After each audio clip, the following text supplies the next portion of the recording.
Well, when it comes to economic development projects, perhaps the biggest issue right now is labor availability. How is the workforce shortage impacting companies' decisions to relocate or expand in Indiana? And what are different communities doing to combat the issue?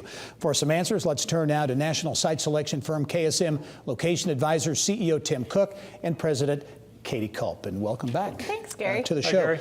Workforce. We're talking about it all of the time across a variety of areas. Everybody's talking about when it comes to economic development, how big is this workforce issue? It is huge and it's national. I mean, Indianapolis, the state of Indiana are not the only ones being hit, but when you look at the unemployment rates, virtually everybody who wants a job has one. And so employers are having to do a lot of different things. We're seeing a lot of new investment from state and local government, and it's needed because it's such a big problem. Yeah, and Tim, I think that's a good point, is the fact Indiana is not alone. I mean, it's an issue in a lot of different places. Doesn't make it any less of a daunting challenge. So both companies to keep talent, but communities, states, and localities have to come up with innovative ways to attack the problem. Yeah, I think you're seeing that, and I think the other thing that you're seeing is you're seeing employers trying to be more creative on their own, whether it's increased amenities. We have a lot of clients right now, especially in the tech space, that cover 100% of their health care.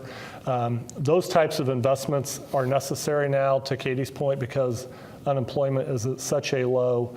They're trying to come up with anything they can to try to solve the problem. Yeah, and a number of communities are trying to get innovative in doing programs. I know one of the things I'll start with you, Tim. Shelby County seems to be really creative and proactive in doing these things. Yeah, so they have a program that's called Advantage Shelby County, and it's basically a 2-year scholarship to an Ivy Tech school to take them through that process, be able to get through that debt-free if they make a commitment to stay in Shelby County.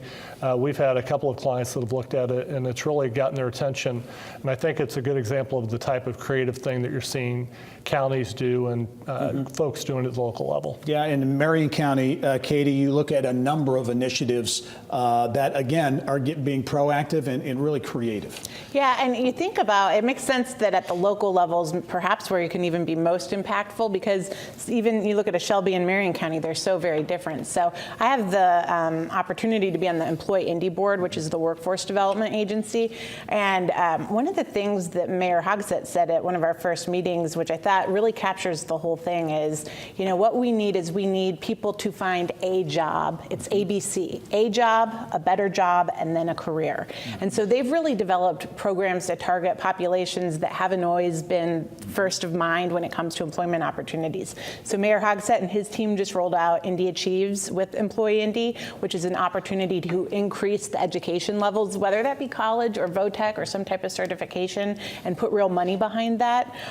There are some programs through the chamber. There's all sorts of acronyms, JAG and all of these other things, but it's really to target those who may be at risk for falling out of the workforce or for not going on to continue to education, and to link them up with opportunities. And I think it's that type of partnership in the private sector, the public sector, and that relies on business as well, is where you really start at yielding a lot of benefits. And you've got to have that holistic approach. Yeah, a lot of effort at the local level. Johnson County with the Central 9 Career Center is another great example of what's happening at the local level.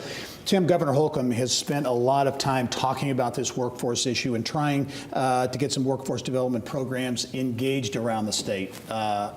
Success? I think it remains to be seen.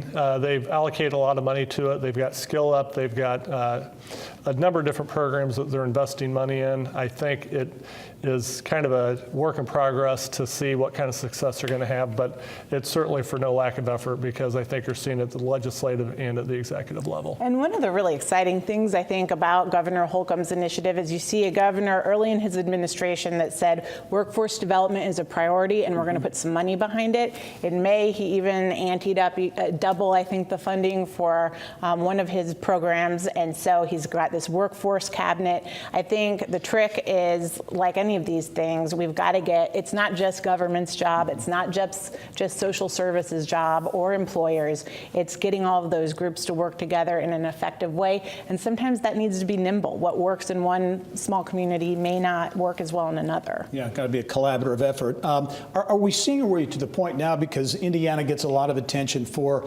having great workforce, cost of living, quality of life, all those positive things. But at some point, does the workforce issue become something that is going to maybe strike Indiana off the list for economic development deals? Or have we seen it happen? I don't think it's happened yet because, again, I think so many similar communities look the same. What I think is interesting is some of the markets that are your first go-to spots, whether it be for industrial or office, they're starting to be perceived as being kind of tapped out. So other parts of our region that maybe saw less development before are starting to get more interested looks. And so if there's a silver lining, maybe that's it. Yeah. And I think you have to break it out between kind of those entry-level types of positions and then some of the senior positions. And I think you are seeing that with some of the tech companies not being able to find those senior type of skill positions and having to go outside the state. And maybe in some cases that is taking Indiana off the list. Will, is this a situation that's taken a while to get into? It's going to take a while to work its way through it. Yeah, if it were an easy problem to solve or to fix it, someone would have come up with it by now. Yeah, but the market, I think everybody expects the market may not stay where it's at forever, so it will change. And we have a governor that's actually committed to it in a big way, not just with talking about it, but also spending the money on it. Yep, a big issue, no doubt. Workforce development, the labor market in Indiana, all over the state of Indiana. Some great perspective, as always. Tim Cook and Katie Culp, thank you both very much. Thanks, Gary. All right. And I'll be back right after this. Stay with us.